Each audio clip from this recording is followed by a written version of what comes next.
Hey YouTubers, welcome back to my series Going to the Country, where I share some of the tips and tricks I've picked up since moving away from the city and buying a small acreage in a rural area in 1990.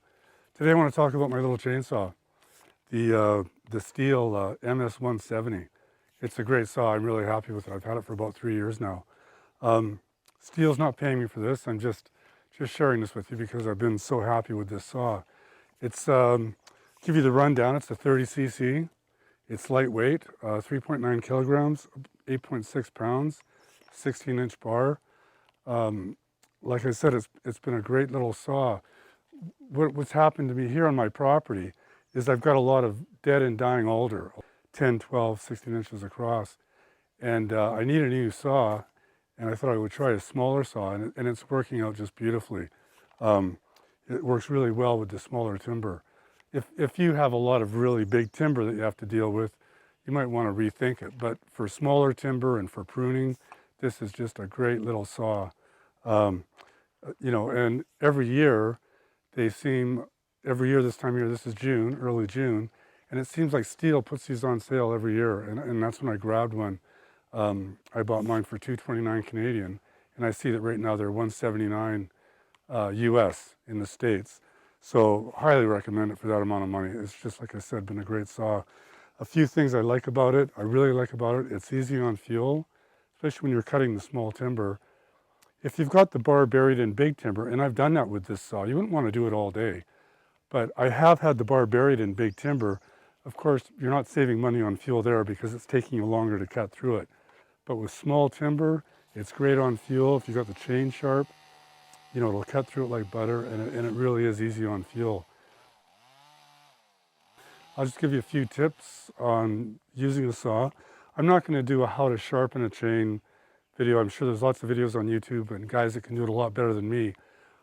But learn how to sharpen it, especially with a small 30cc motor. Keep the chain sharp. Pay attention to how the saw cuts when the chain's new. It'll actually pull right through wood. You don't really have to do any work, because when the chain is sharp, the saw will do all the work for you. So pay attention to that and keep it sharp.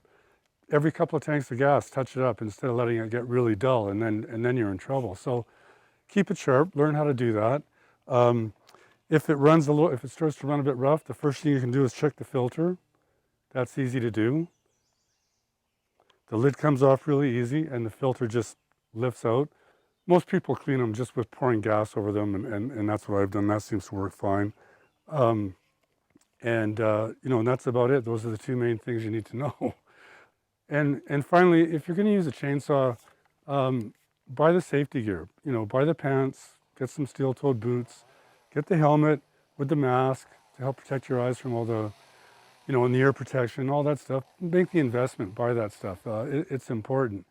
And if you're out there with your saw and you're thinking about dropping some small trees, it's one of the most dangerous things in the world. It's one of the most dangerous professions in the world, falling trees.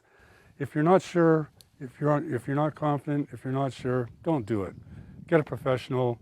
I'm lucky. I've got a neighbor who's a retired faller, and he's happy to come and drop problem trees for me. So if you're not comfortable with dropping trees, don't do it. Don't take any chances. It's just not worth it for some firewood.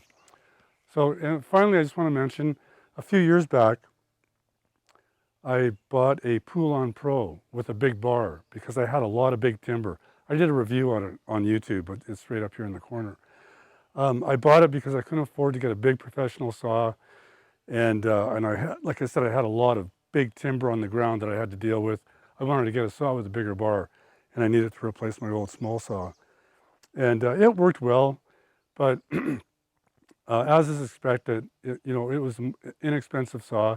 I only got a couple of seasons out of it. I got my money's worth out of it, probably 16 cords of wood. So, there you go. You get what you pay for.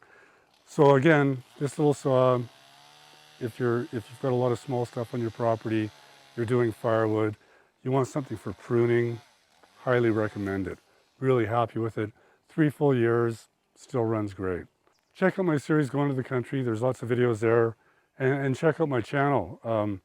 I've got a lot of great documentaries on people and places on Vancouver Island and ski safety and a whole bunch of other topics. So check out my channel.